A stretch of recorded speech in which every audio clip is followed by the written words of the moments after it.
Olá, ótima tarde para você que acompanhou os donos da bola aqui no YouTube. A gente chega agora com Band Placar em um oferecimento BandBet, trazendo muitos destaques da Copa do Mundo de Clubes da FIFA. Hoje tem estreia do Flamengo contra o Esperance na Filadélfia, às 10 da noite do horário de Brasília. E a gente vai destrinchar para você esse jogo, essas equipes, com as melhores oportunidades do mercado, claro, em BandBet, não é mesmo, Bernardo? É isso, Aline Fanelli. Grande dia para a torcida do Flamengo. A equipe estreia, como disse a Aline Fanelli, na Copa do Mundo de Clubes da FIFA contra o Esperance da Tunísia. Veja, muita gente dá de vencida esse jogo, né? Muita gente acha que o Esperance é o saco de pancadas desse grupo. Que não há esperança nenhuma, né? Mas a esperança é a última que morre, né? Então é o seguinte, esse time africano vem de uma invencibilidade de 11 jogos. Tudo bem que em nível nacional, né, uma equipe que joga ali o Campeonato Tunisiano, disputou a Copa dos Campeões da África também, mas não é o saco de pancadas que, por exemplo, é o Auckland City, né, que tomou de 10. Troca de treinador. Trocou de treinador, exatamente, é o técnico. Tem muita história que começa agora à frente da equipe tunisiana, mas é um adversário perigoso, né? Falando primeiramente sobre o Flamengo, claro que é o que mais interessa, a equipe rubro-negra deve ter a estreia do Jorginho hoje, jogador que veio do Arsenal, grande contratação rubro-negra. E aí você pode perguntar assim, nossa, como é que o Flamengo conseguiu contratar o Jorginho? Nossa, como é que o Flamengo conseguiu contratar o Jorginho? Final de temporada, final de contrato, né? Acabou o contrato dele na equipe do Arsenal e aí ele foi contratado junto ao time inglês para reforçar o Flamengo, pagando apenas direitos de imagem, bônus, né, luvas diluídas no salário, mas não teve de pagar pelo direito federativo do jogador. Pela contratação em si. Passe, como a gente dizia antigamente. Então esse time do Flamengo vem muito reforçado para essa partida. O Jorginho deve ser titular no lugar do Nico de la Cruz, né, que está machucado com uma lesão no joelho e vem sendo preparado para enfrentar o Chelsea na próxima sexta-feira, também na Filadélfia. Então, se o Jorginho jogar bem, não sei se o De La Cruz volta, não. É? Eu acho. Eu também acho. Eu acho o Jorginho mais jogador do que o De La Cruz.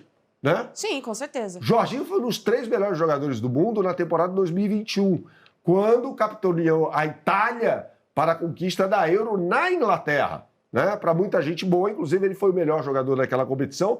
Eu acho que o Spinazzola, lateral esquerdo, que era da Roma, hoje está no Napoli, foi um jogadoraço que ele sofreu uma grave lesão na semifinal, né? Mas o Jorginho, se não foi o melhor, foi um dos melhores jogadores daquela campanha da seleção italiana, então dirigida pelo Roberto Mantini. Mas, falando mais sobre o Flamengo, manda abraço. Que o Alexandre é dúvida, né? Porque o Alexandre é dúvida. Não treinou no sábado, treinou no domingo, com desgaste depois de ter defendido a seleção brasileira. Talvez ele fique apto para o jogo contra o Chelsea. Exatamente, seria uma grande perda para o Flamengo, porque o Alexandre é muito melhor do que o Ayrton Lucas e o Matias Vinha, que é bom também, não está em condições de jogar 90 minutos, ele se recuperou de uma lesão gravíssima no joelho, então seria uma perda muito importante para o técnico Felipe Luiz. O Ayrton Lucas é um lateral que marca menos do que o Alexandre, tá? E pelo lado direito ali deve jogar o Ian Sassi, que é o destaque do Esperance, ex-jogador do Vasco da Gama, do Coritiba, conhece bem o time do Flamengo, conhecia o Flamengo anterior, né? Porque faz muito tempo que ele não enfrenta o Flamengo. Mas é um jogador de qualidade, né? Ele e o Rodrigo Rodrigues, centroavante da equipe do Esperance também, jogador que atua pelo Juventude, você lembrou muito bem, aqui no futebol brasileiro. E tem o Youssef Belaïli, né? O ponta esquerda, argelino, da equipe do Esperance, que também é bom jogador. Então o Flamengo vai ter que se cuidar, principalmente nas laterais, né? Passando uma prévia aqui da escalação do Flamengo, vamos lá. Rossi, Wesley, Léo Ortiz, Léo Pereira, Alexandre ou Ayrton Lucas, Jorginho, Pulgar, Arrascaeta, Gerson, e aí na frente o Felipe Luiz está com essa história de deixar o Pedro no banco de reserva. O Pedro está mais valorizado neste momento por outros torcedores do que dentro do Flamengo, por exemplo? Todo mundo olha para o Pedro como, cara, o Pedro tem que estar na seleção, o Pedro é o cara. E no Flamengo o Pedro não tem tido tantas chances assim. Eu tô contigo. Aliás, até os torcedores de equipes rivais olham para o Pedro como o melhor centroavante do futebol brasileiro. Ele vem sendo reserva no time do Flamengo. É bem verdade que ele se recuperou de uma lesão gravíssima de ligamento cruzado anterior, sofrida no ano passado em um treino na seleção brasileira em Curitiba, mas já está recuperado faz tempo, já vem jogando faz tempo. Então não tem por que deixá-lo no banco de reservas para improvisar o Bruno Henrique nessa posição. E aí, a outra dúvida fica por conta do ponta, né? Se vai entrar o ex-São Paulino Luiz Araújo pelo lado direito ou o Everton Cebolinha pelo lado esquerdo. BandBet está nessa com as melhores oportunidades do mercado para você, da Copa do Mundo de Clubes. Você aponte sua câmera para esse QR Code que está aqui em cima ou digite no browser de sua preferência, bandbet.bet.br. E aí você será direcionado para a capa do site e a gente já mostra para você aqui, clique no botão Copa do Mundo de Clubes da FIFA e a gente vai criar uma aposta para esse jogo entre Flamengo e Esperance. Tá? A bola rola às 8 horas da noite, no horário de Brasília, na Filadélfia, com transmissão das rádios Bandeirantes e Band News FM. Cliquei aqui no jogo, tá? Sim. Porque a gente vai fazer uma aposta personalizada, uma exclusividade BandBet para você. Vamos criar uma aposta, um bet builder. Para você, Flamengo... Flamengo. Tá. Por favor, hein? Mais de 2,5 gols ou menos de 2,5 gols? Mais de 2,5 gols, ou seja, uma goleada rubro-negra. Isso. Tá bom, para todo mundo ficar feliz. Jogador para marcar: Pedro, Bruno Henrique, Juninho ou Arrascaeta? Arrascaeta. Arrascaeta, que é artilheiro no Campeonato Brasileiro, está jogando um pouco mais adiantado com o Felipe Luiz, então tem grande chance de o Arrascaeta, estatisticamente, marcar um gol para a equipe rubro-negra. Tem mais um jogaço de bola hoje pela Copa do Mundo de Clubes. Aliás, a torcida do Boca Juniors dominou Miami. Os caras não são brincadeira. É porque também uma temporada difícil, né, Bernardo, pro Boca. Não conseguiu chegar à fase de grupos da Libertadores. Não. Aí teve a demissão do técnico Fernando Gago, agora tem o Miguel Ángel Russo no comando, o Cavani tá fora, o Pellegrino tá fora. Então, assim, esse Boca tá com tudo, jogando todas as fichas nessa competição, né? Exatamente. É a torcida que esgotou, a única que esgotou ao lado do Real Madrid, todos os ingressos para os jogos, evidentemente, dessas equipes, Sim. né? E eu vi imagens ontem, né, da torcida do Boca Juniors em Miami, La Doce, né, que é a principal barra brava ali do Boca Juniors, os caras dominando a praia, né, fazendo uma festa, uma coisa sensacional, clima de Copa do Mundo mesmo, Sim. né? Então, o estádio, o Hard Rock Stadium, né, onde foi a abertura do Mundial, no empate por 0-0 entre Al Ahly e Inter Miami, estará lotadinho de torcedores do Boca. Né? Assim, o Boca e Benfica, um clássico do futebol mundial, a bola rola às 7 horas da noite no horário de Brasília, mas assim, o estádio vai parecer a Bombonera, né? Para esse jogo. Você adiantou muito bem, o Cavani tá fora, uma lesão muscular, é o principal atacante desse time do Boca Juniors, e aí a gente olha para o ataque e vê dois jogadores que passaram pelo futebol brasileiro e foram muito mal. O Merentiel no Palmeiras, que era jogador do Defensa e Justiça na Espanha, na Argentina, e o Carlos Palacios, jogador revelado pela União Espanhola, que atuou no Internacional, foi mal, e no Vasco da Gama foi péssimo. Era um jogador muito promissor no futebol chileno, né? O goleiro Marquezin, que jogou aqui no futebol gaúcho, no Grêmio, né? Foi por muito tempo goleiro do Porto. E aí você pega a linha defensiva com Blondel, Figal, Rojo, que era lateral esquerdo da seleção da Argentina na Copa do Mundo de 14, virou zagueiro, e Blanco, né?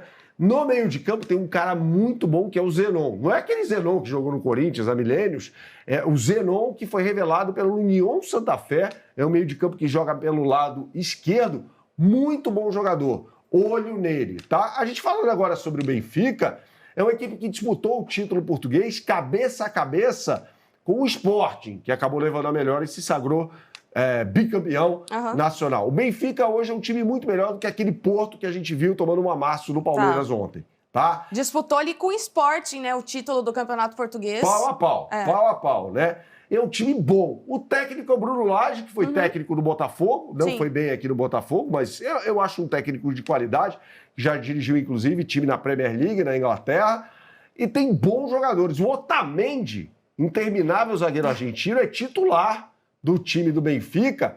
No meio de campo tem uns caras bons. O Kokçu, que é um jogador turco, que é o grande organizador de jogadas. Tem o Alcenes, jogador norueguês. Aliás, essa geração norueguesa é muito boa. O Alcenes joga mais pelo lado direito com o Di Maria, que ainda está na ativa, está se despedindo do Benfica, vai para o Rosário Central, mas vai fazer a última competição dele com a camisa encarnada, né? Tem o Atakoglu, também jogador turco, jogando mais pelo lado esquerdo. E o centroavante é o grego Pavlidis, que é goleador, é muito bom. Quem jogava lá era o Arthur Cabral, que hoje está no Botafogo. E o reserva dele é o Andrea Belotti, italiano, ex-jogador do Torino, né? Um centroavante bem mais ou menos, aliás, que já foi da seleção italiana. Então vai ser um jogo muito equilibrado, mas pelo fator casa, entre aspas, a gente vai apostar aqui no Boca Juniors. Vamos fazer? Vamos criar uma aposta para esse jogo? Criar. É o seguinte, você aponte sua câmera para esse QR Code que está aqui em cima, você será direcionado para a capa do site bandbet.bet.br. Aí você vai mais uma vez aqui na aba Copa do Mundo de Clubes da FIFA. E aí vamos lá, já está aqui hoje às 7 horas da noite, o jogo, a página do jogo entre Boca Juniors e Benfica. Clicou aqui, você será direcionado, evidentemente, para as odds desse jogo. Vamos em criar uma aposta. Aline. Ó, você tá aí com o Boca Juniors, mas eu não tenho sei. tatuado na camisa do Boca Juniors. Eu acho que eu tô com o Benfica, tá? Você Então tá com o estamos Benfica? divididos. Então, pra vocês verem como vocês criam a a personalizada de vocês, a gente também, porque ó, o Bernardo tá achando que dá Boca, eu acho que dá Benfica. Sabe quanto tá pagando Boca? Quanto? 5,75. Vamos no Boca, então. Boca Juniors, cara. O Benfica tá pagando 1,56. Acho que vale nesse Boca Então Juniors vamos no aqui. Boca Juniors, tá bom. Tá? Você acha que as duas equipes marcam? Acho que as duas equipes marcam. Sim. Tá bom. E jogador para marcar? Eu vou no Merentiel, cara. Você pode ir no Benfica também. Tem o Pavlidis, já que a gente está dizendo aqui que as duas equipes marcam. Tá. Não sei. O Pavlidis é o centroavante do time encarnado, né? Tá, pode ser. Pavlidis, então, marcando um gol.